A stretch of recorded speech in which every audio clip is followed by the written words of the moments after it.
তো আমরা এখন আলোচনা করব হচ্ছে প্লুরাল ইফিউশন নিয়ে। প্লুরাল ইফিউশন হচ্ছে কি, এই যে প্লুরাল ক্যাভিটিটা আছে না, এই যে প্লুরাল ক্যাভিটির মধ্যে হচ্ছে ফ্লুইড জমা হওয়া, এই প্লুরাল ক্যাভিটির মধ্যে ফ্লুইড জমা হওয়াটা কি বলা হচ্ছে? Pleural effusion. এখন নর্মালি হচ্ছে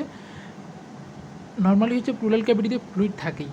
এখন কতটুকু ফ্লুইড থাকে নর্মালি হচ্ছে 5 থেকে 15 ml হচ্ছে ফ্লুইড থাকে, বাট যখন 5 থেকে 15 ml বেশি হবে তখন আমরা বলবো হচ্ছে প্লুরাল ইফিউশন।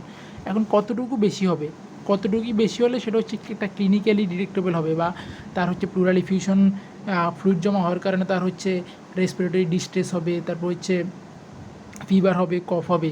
যখন হচ্ছে তার 500 ml ফ্লুইড জমা হবে তখন তার হচ্ছে কি রেসপিরেটরি হচ্ছে সমস্যা দেখা দিবে। এখন কথা হচ্ছে 500 ml হওয়ার আগে কি আমরা এটা কোনোভাবে ডিটেক্ট করে এটা ট্রিটমেন্ট করতে পারি না? হ্যাঁ, 500 ml হওয়ার আগে এটাকে আমরা হচ্ছে ডিটেক্ট করতে পারি, দুইভাবে ডিটেক্ট করতে পারি। একটা হচ্ছে এক্সরের মাধ্যমে আর একটা হচ্ছে আলট্রাসোনোগ্রাফির মাধ্যমে। এখন দেখুন এক্সরের মাধ্যমে ঠিক কতটুকু হলে ডিটেক্ট করতে পারবো, কারণ আমরা নর্মালি যখন এক্সরে করি ওই লাংসের তখন তো প্লুরাল ক্যাভিটিতে হচ্ছে ফ্লুইড থাকে, সেই ফ্লুইডটা হচ্ছে 5 থেকে 15 ml, কিন্তু সেটা হচ্ছে এক্সরেতে দেখা যায় না। ঠিক কতটুকু হলে এক্সরে দেখা যাব, যখন প্লুরাল ক্যাভিটিতে ফ্লুইড হবে 300 ml, তখন হচ্ছে এক্সরে করলে আমরা হচ্ছে দেখতে পাবো। আর এক্সরে করার আগেও আমরা আরেকটা উপায় দেখতে পারবো, সেটা হচ্ছে আলট্রাসোনোগ্রাফি। আলট্রাসোনোগ্রাফির মাধ্যমে আমরা কখন দেখতে পারবো, যখন হচ্ছে 100 ml হবে তখনই হচ্ছে আমরা আলট্রাসোনোগ্রাফির মাধ্যমে দেখতে পারবো। তাহলে রিকমেন্ডেড মেনলি হচ্ছে কেউ যদি আসে তাড়াতাড়ি ডিটেক্ট করতে চায় তাহলে এক্সরের মাধ্যমে ধরা যদি না পড়ে তখন আমরা তাকে আলট্রাসোনোগ্রাফি দিব।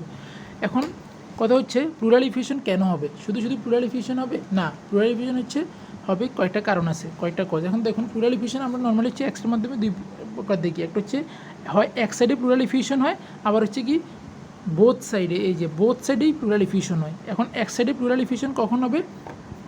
যখন নিউমোনিয়া হবে, টিউবারকুলোসিস হবে, তারপর হচ্ছে যখন হচ্ছে ব্রঙ্কিয়াল কার্সিনোমা হবে, তারপর হচ্ছে যখন লিম্ফোমা হবে, কানেক্টিভ টিস্যু ডিসঅর্ডার অ্যাসিলি হবে, তারপর হচ্ছে লিভার অ্যাবসেস হবে। লিভার অ্যাবসেস যেহেতু লিভার অ্যাবসেস হলে কোন পাশে প্লুরাল ইফিউশন হবে? রাইট সাইডে। আর প্যানক্রিয়াটাইটিস হলে যখন প্যানক্রিয়াটাইটিস হবে তখন হচ্ছে প্লুরাল ইফিউশন কোন সাইডে হবে? লেফট সাইডে। কারণ কি, লিভার হচ্ছে ডাইন সাইডে, এই জন্য লেফট সাইড প্লুরাল ইফিউশন হবে লিভার অ্যাবসেস হলে। আর প্যানক্রিয়াস যেহেতু লেফট সাইডে, তাই প্যানক্রিয়াটাইটিস হলে লেফট সাইড প্লুরাল ইফিউশন হবে। এখন ইউনিল্যাটারাল ক্ষেত্রে আমাদের মনে রাখতে হবে বিপিএল। বিতে হচ্ছে ব্রঙ্কিয়াল কার্সিনোমা, নিউমোনিয়া, তারপর হচ্ছে পালমারি নিউমোনিয়া, তারপরে হচ্ছে এই যে পালমারি, পিতে হচ্ছে নিউমোনিয়া, তারপর হচ্ছে এই পিতে হচ্ছে প্যানক্রিয়াটাইটিস, এই পিতে হচ্ছে পালমারি ইনফেকশন, আর এলতে হচ্ছে লিভার অ্যাবসেস, আর হচ্ছে লিম্ফোমা। এখন বাইল্যাটারাল অর্থাৎ দুই সাইডে প্লুরাল ইফিউশন কখন হবে?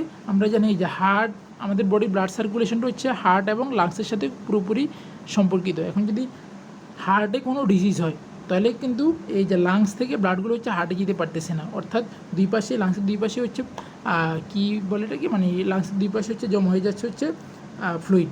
এই জন্য যখন হার্টে কোনো হচ্ছে প্রবলেম হবে তখন হচ্ছে দুই পাশেই হচ্ছে কী হবে, দুই পাশে লাংসের দুই লাংসেই হচ্ছে ফ্লুইড জমা হয়ে যাবে। তাই কনজেস্টিভ কার্ডিয়াক ডিজিজ হইলে বাইলেটারাল প্লুরাল ইফিউশন হয়।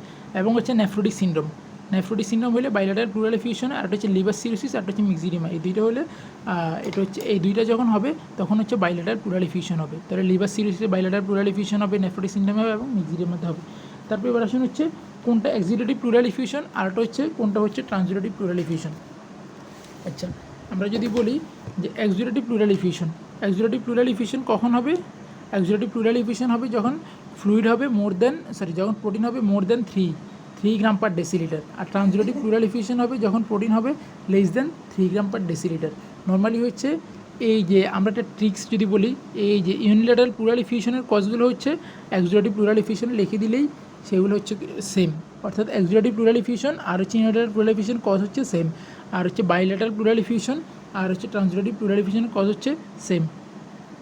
এখন একটা কেস আমরা যদি দেখি যে একটা 30 বছরের বুড়া লোক আসছে কোথায়? লেফট সাইডের প্লুরাল ইফিউশন নিয়ে। এখন তাহলে তার কজ কী কী হতে পারে? এখন আমরা ওই যে পড়ছিলাম যে প্যানক্রিয়াস যেহেতু লেফট সাইডে, তাই প্যানক্রিয়াটাইটিস হলে কী হবে? লেফট সাইডের প্লুরাল ইফিউশন হবে। আর কী কজ? আর কজ থাকতে পারে হচ্ছে ওই যে নিউমোনিয়া, তারপর হচ্ছে টিউবারকুলার ইফিউশন। এক কথায় ইউনিল্যাটারাল কজগুলাই যদি আমরা লিখে দিই তাহলে লেফট সাইডের প্লুরাল ইফিউশন। এটা ট্রিক্স হচ্ছে, এটা হচ্ছে ওয়ান সাইড। তাহলে ওয়ান সাইডের কজগুলো এই যে ইউনিল্যাটারাল প্লুরাল ইফিউশনের কজগুলো লিখে দিলে হচ্ছে সেম হবে। এখন এক্সিকিউটিভ প্লুরাল ইফিউশন আর ট্রান্সিটিভ প্লুরাল ইফিউশনের মধ্যে ডিফারেন্স কী? এই যে এক্সিকিউটিভ হচ্ছে কি প্রোটিন অনেক বেশি থাকবে, প্রোটিন অনেক বেশি থাকার কারণে যে ফ্লুইডটা হচ্ছে হেজি হবে বা পুরুলেন্ট হবে, আবার স্ট্র হবে। আর ট্রান্সিটিভ হচ্ছে কি প্রোটিনের পরিমাণ অনেক কম থাকবে, তাই কম থাকার কারণে এটা কী হবে, কম থাকার কারণে হচ্ছে এটা হচ্ছে ক্লিয়ার থাকবে। আর প্রোটিন তো এটা হচ্ছে মোর দ্যান 3 আর এটা হচ্ছে লেস দ্যান 3। আর হচ্ছে ডাব্লিউবিসি, এখানে যেহেতু প্রোটিন বেশি ফ্লুইড বেশি, তাই এখানে ডাব্লিউবিসি অনেক বেশি থাকবে, আর এখানে হচ্ছে ডাব্লিউবিসি হচ্ছে অনেক কম থাকবে।